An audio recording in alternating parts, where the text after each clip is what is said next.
Any kind of package deals helps the facility. The use of that package deal is value related to what the customer perceives as the value of that attraction.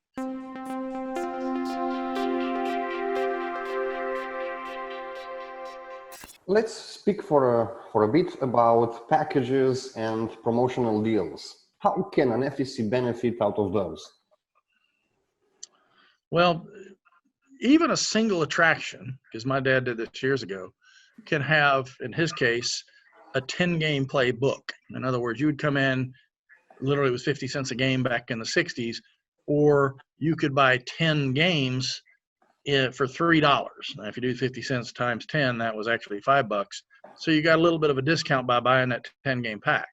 And it would help, once again, increase that per cap. And in that particular way, you were trying to say, okay, use 4 today, 4 next week, and then you'll have 2 left over, and you can come back and you may or may not use them. But if you do, you have to buy extra. So it was trying to get that per cap up today and kind of have a bounce back. Today, with especially most centers having more than one attraction, you can do that. I know in our facility we have literally a 10 token, a batting cage token, because it gets a lot of ball players in there. We have I think a 30 token set, which it costs almost $100. That lets them get more tokens. But most of our other attractions are packaged so that I can use it all for one, or one for 3 or 4 different things, depending on how many tickets are there. And those all help revenue. You know, one of the things in our country that at my own facility I've seen help a lot is once I get to enough attractions at the facility, I can actually go from that 1, 3, 5 ticket package to a pay one price for a period of time. In our case, we do 2 hours. What we've seen is we can charge what looks like incrementally more. My 4 attraction package is roughly, I think it's $26.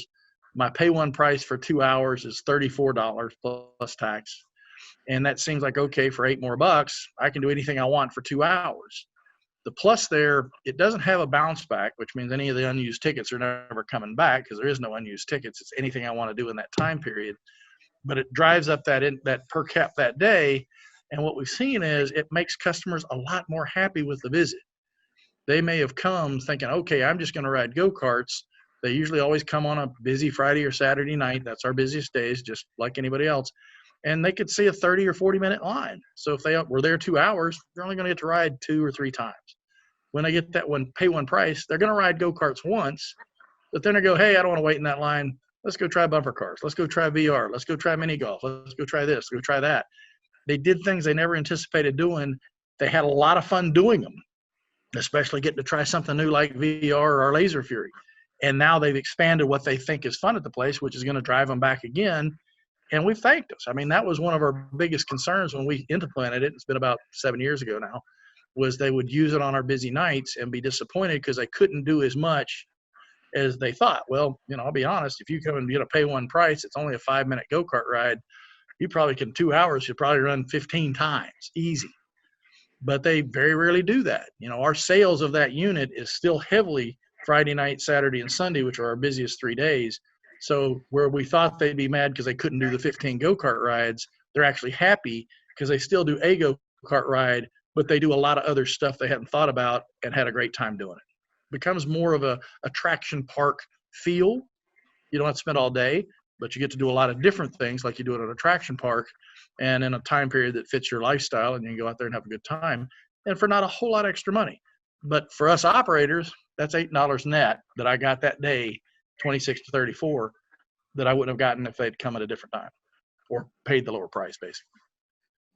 So you would advise fresh or new FEC owners to do these package deals and introduce people to the attractions they have in their centers? Any kind of package deals helps the facility. The use of that package deal is value related to what the customer perceives as the value of that attraction. And to give an example, even though that's, you know, if you think of it percentage wise, I'd have to do the math, but that $8 extra I'm getting for the pay one price for 2 hours is by far, it does more than double the revenue of the other 2, 3 attraction ticket and 4 attraction tickets that we'd had for the last 30 years combined. So it's not just shown that it generates money on its own. It's extremely popular in terms of the customer buying it, as compared to the multi-tickets that I've had around for 30 years. I still have people that buy that. They're used to it. But from a gross dollar and a overall usage, it's still a lot more used on the customers coming in for the pay one price, which better value. The only issue is going to be, does a facility have enough things to cost justify it?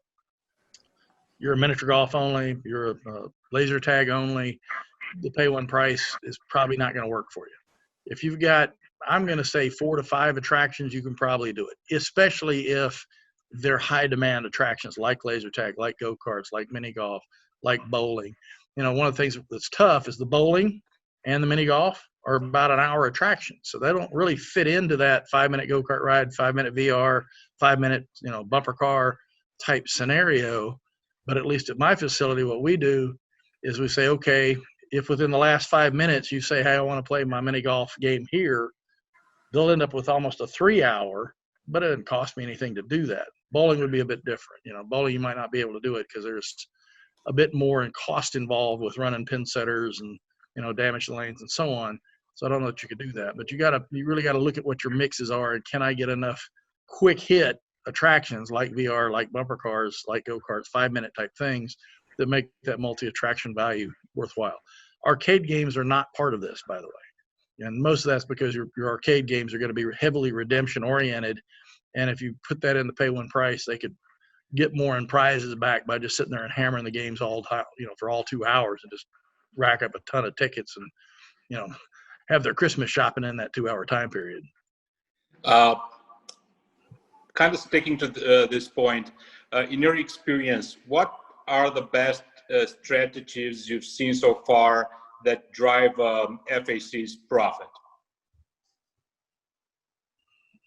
Well, the best strategy is what I just mentioned, diversification.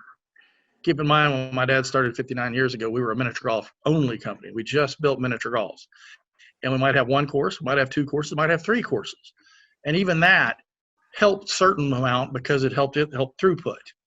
Think of a 2-plex movie theater and today's 20-plex movie theaters. Well, they're not showing 20 different movies. They're showing Star Wars on 6 screens and, something else on one of the popular movies on 6 or 8 screens that all hit all time periods to get more bodies through that popular piece. You can do that to a certain extent. What you don't gain by having 3 of one thing is people that don't like mini golf or never even tried it to know they like mini golf. So they're not coming to that facility at all. So when I take and say, okay, we'll add go-karts, we'll add batting, we'll add laser tag, we'll add VR, you're hitting a bunch of different segments of the population that like that thing. And then with all the other stuff you've got there, you're letting them see and be close to and watch other people do that attraction. Go, hey, that looks like fun. We'll go try that next.